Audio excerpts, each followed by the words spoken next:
కేటీఆర్ గారు చెప్పే విషయాలు మనందరూ వక్తలు చెప్పే విషయాలు మనం జాగ్రత్తగా వినాలి. మిత్రులారా, ఇది మన భూమి కోసం చేస్తున్న పోరాటం, మన బిడ్డల భవిష్యత్తు కోసం చేస్తున్న పోరాటం.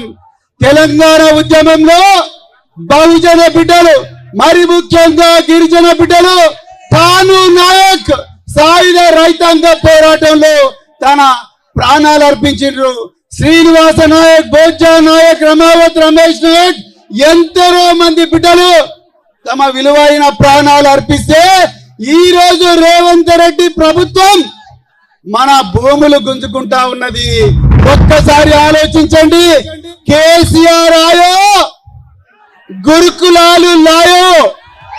అవునా అవునా కదా? కేసీఆర్ ఆయో, తండాలు గ్రామ పంచాయతీ